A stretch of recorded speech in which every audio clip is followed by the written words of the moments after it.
Hello, babies. Welcome to Diaper Diaries, Mommy's original short stories.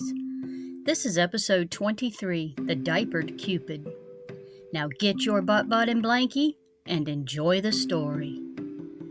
In the whimsical realm of Amoria, where love was woven into the very fabric of existence, there existed a unique Cupid named Cupidus.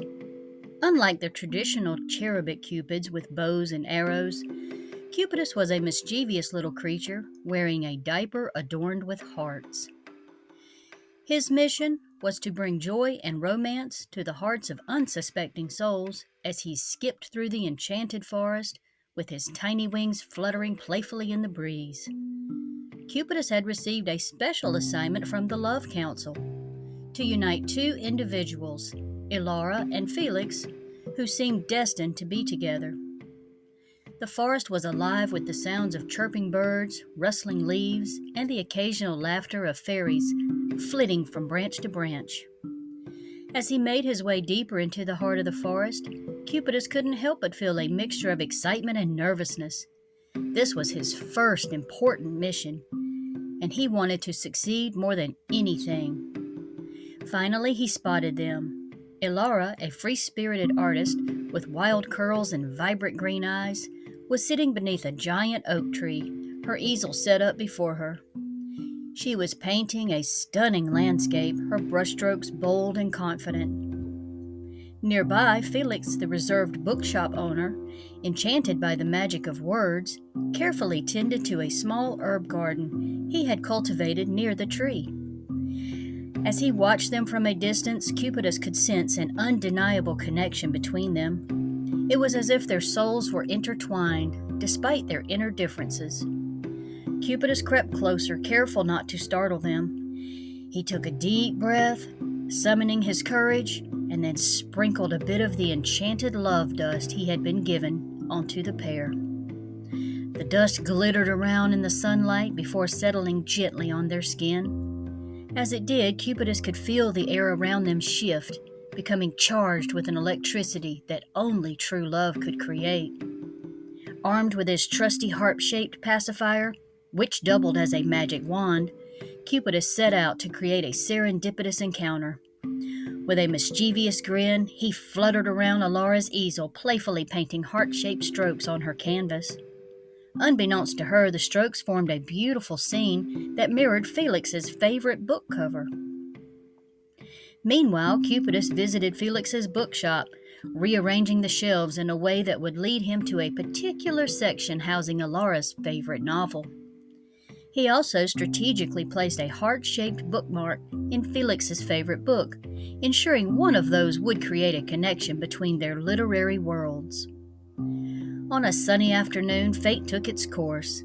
Elara, inspired by her burst of literary creativity, decided to visit Felix's bookshop to find the mysterious scene. She sat her painting down against the wall to help her search for the scene. As she perused the shelves, her eyes met the heart-shaped bookmark, and curiosity led her to the captivating novel that felt oddly familiar.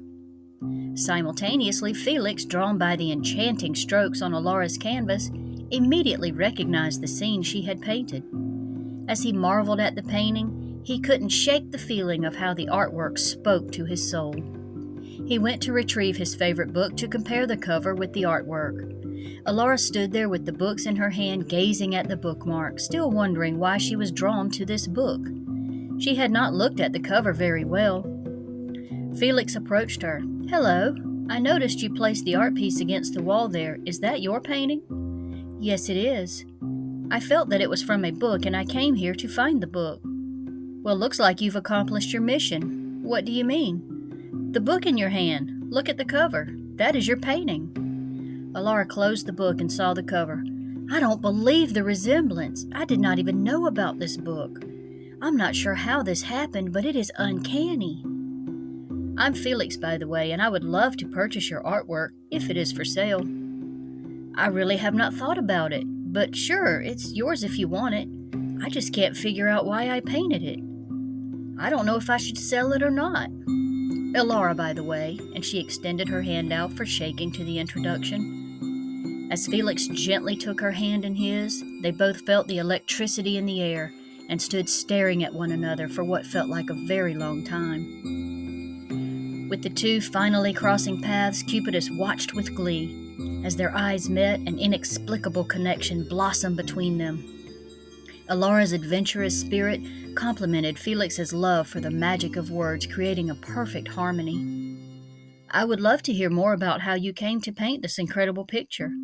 I will close the shop soon if you would like to stay and have a cup of coffee or tea with me.